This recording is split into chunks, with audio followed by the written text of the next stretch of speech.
জানতেছেন, স্বামী পরনারে আসক্ত থাকলে স্ত্রীর করণীয় কি? স্বামী যদি পরনারে আসক্ত হন, আল্লাহ মাফ করুন, এই রোগটি এখন ভয়াবহ আকার ধারণ করেছে, তাহলে স্ত্রীর প্রথম করণীয় হলো স্বামীকে পরনারে আসক্তি থেকে বাঁচানোর জন্য তার ভিতরে তাকওয়া জাগ্রত করা, আল্লাহর ভয় জাগ্রত করা, কাউন্সেলিং করা, তাকে বোঝানো, চোখের পানি দিয়ে, আন্তরিকতা দিয়ে, ভালোবাসা দিয়ে তাকে বোঝানো উচিত। নিজে না পারলে অন্য যাদেরকে দিয়ে বোঝালে আল্লাহর ভয় তার ভিতরে জাগ্রত করা যাবে, তাকওয়া জাগ্রত করা যাবে, সেই চেষ্টা তার অব্যাহত রাখা উচিত, দাওয়াতি কাজ চালানো উচিত। সেই সাথে স্বামী নিজেকে সাজিয়ে গুছিয়ে যথাসম্ভব সুন্দরভাবে উপস্থাপন করবেন এবং স্বামীকে আকৃষ্ট করার চেষ্টা করবেন। স্বামী যাতে বিপদগামিতার দিকে না বাড়ায় সেই জায়গা থেকে নিজের সকল করণীয় তিনি করবেন ইনশাআল্লাহ বিইذনিল্লাহ। সেই সাথে তৃতীয়ত আল্লাহর কাছে খুব বেশি বেশি দোয়া করবেন, ইস্তেগফার করবেন এবং তার হেদায়েতের জন্য দোয়া চাইবেন এবং তার গুনাহ মাফের জন্য দোয়া চাইবেন। এই কাজগুলো তার করা উচিত।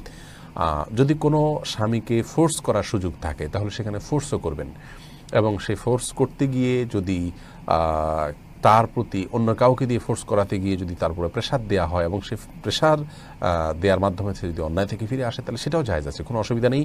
কারণ অন্যায় কাজ থেকে, হারাম কাজ থেকে বাঁচানোর জন্য সেই কাজটি করা। আর এর কোনোটি যদি করা সম্ভব না হয় তাহলে সেক্ষেত্রে স্ত্রী চাইলে স্বামীর এই অনাচারকে সয়ে তার সাথে সংসার করতে পারেন, এই জন্য তার কোনো গুনাহ হবে না। তিনি তার দায়িত্ব পালন করেছেন, তাকে সতর্ক করেছেন, এরপরও তিনি যদি অপকর্ম করেন তাহলে স্ত্রীর এখানে কোনো দায় থাকবে না, তিনি আল্লাহর কাছে সম্পূর্ণ দায়মুক্ত থাকবেন এবং তিনি এই ব্যক্তির সংসার করতে পারেন, কোনো গুনাহ হবে না, তার গুনাহ তাকে পাবে। ইসলাম শরীয়ত অনুযায়ী কারোর গুনাহ অন্য কারোর উপরে আল্লাহ তাআলা চাপিয়ে দেন না।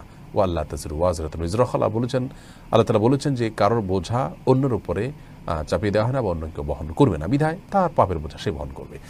আর যদি এ ধরনের পাপ থেকে আপনার তাকে বিরত না রাখা, তার এ ধরনের পাপে সে লিপ্ত থাকার কারণে স্ত্রী তার সাথে সংসার করতে ইতস্তত বোধ করেন, তার কাছে অস্বস্তি লাগে, তার কাছে খারাপ লাগে, তাহলে সেক্ষেত্রে আপনার